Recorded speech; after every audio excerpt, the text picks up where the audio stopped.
what's crapping everybody, or what's happening. Hopefully, nothing's crapping. Anyways, everybody or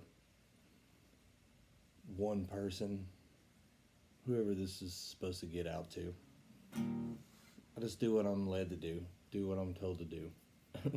most of the time when I listen, um, just hanging out here with this cool Ibanez. You can't really tell, but it's a blue. Blues, favorite color for me. But neat guitar. Sounds nice. Plays decent. Yeah. But get man, get it out. I've got to talk today. Just up here in Murphy, North Carolina, getting ready to go announce a motocross race over at Elevation, a place called Elevation MX. It's new, brand new place. They've held I don't know, a couple of races there, two maybe. But so I issued this challenge, or I challenged you. I don't know that I would really consider it to be issued a challenge, but it's something that is kind of fun. Was kind of fun for me, kind of neat for me. Something I did myself. I wouldn't suggest you do anything I wouldn't do. That opens the door quite a bit. I understand, but oh, check out the peace sign in the background. I didn't see that. How ironic. All right. But one of the ways, if anybody that talks to me, I cannot talk today. I have to talk today. One of the favorite things I like to say is redirect. If anybody talks to me on a daily or a semi-daily basis or weekly even, whatever, here he goes again with using that redirect word. It sounds so easy. It's not. It's not. So when you start having these negative feelings, when you start thinking, I want to watch this negatively based video, or start feeling negative about a situation, or I start feeling negative about a person, whatever the case may be, it's not that easy to just, I'll just stop. I mean, well, if I'm talking to somebody and they say, I start feeling this way, and it's super easy for me to go, well, just stop. Just don't. Well, that's not that easy.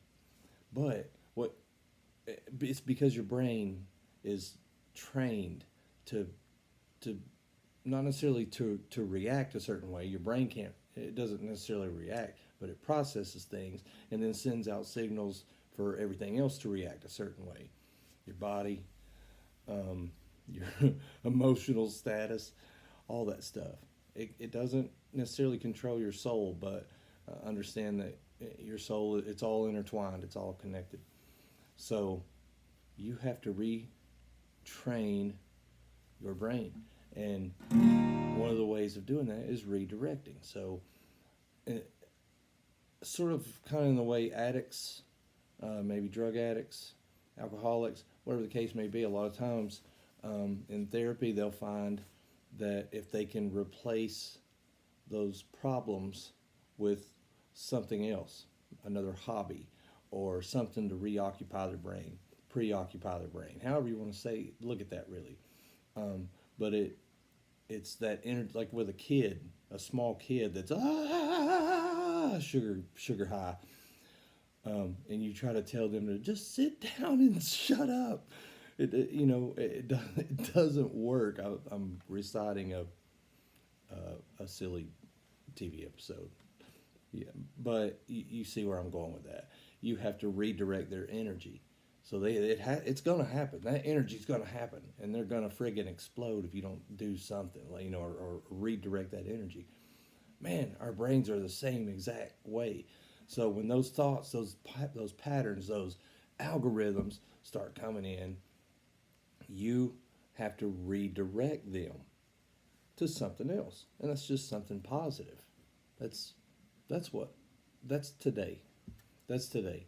So I'll go along with you on this 10 days. Let's try to just think of something, every day and get it out there.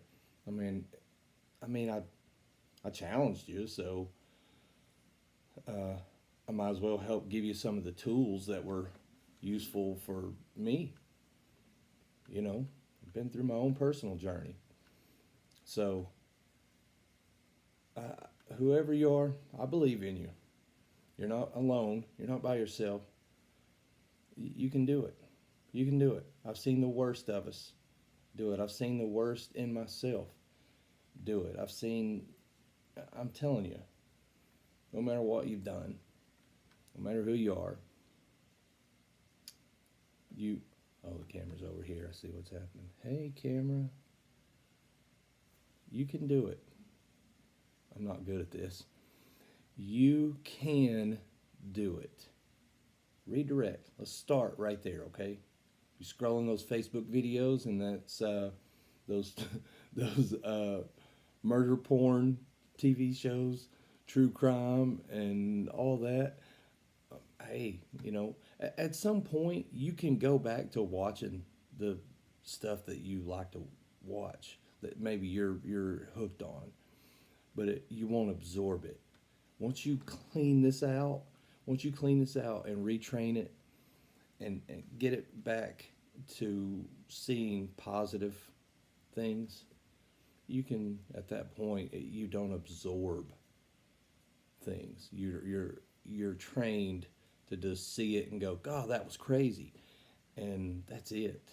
It doesn't transform your thinking. You've got to retrain this fella up here. Got to retrain it, and it affects everything that these see.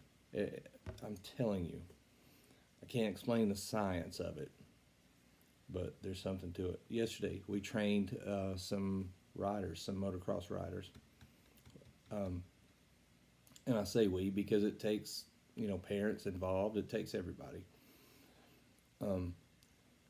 But it's kind of funny to me. I'm a proponent of what comes out of here goes back into here, and it changes things. If you just think something, it's one thing. If you think something, it's one thing. But if you say it and it goes into here, scientifically, it's been proven over and over and over that it changes the way the brain processes things and the way it sends out signals to, hey, you need to do this, kind of thing. So we have riders yelling out to themselves, smooth, brakes, gas, stuff like that, and it's so funny to watch the transformation of these riders when they do it, and they, at the end of the day, they go, well, I felt goofy doing it because I know everybody can hear me yelling. Yes, they can, and we laugh about it every time, but it's effective and it does work. So I'm telling you, these right here, they have a lot. Oh man, thank you, Lord. Please hear me, they have a lot more power than you can ever imagine. So what goes in there, it matters. Just, I know, I already know what the wife is doing right now. Be careful, little eyes, what you see. Be careful, little eyes, what you hear. What you see and what you hear always ends up in here. Be careful. Anyways, I'm making myself laugh. Hey, let's go announce a motocross race, and just have a fantastic day. Okay, have a fantastic day. Do something today that improves your well-being. 10 minutes of something. Maybe 10's this magic number. I don't know.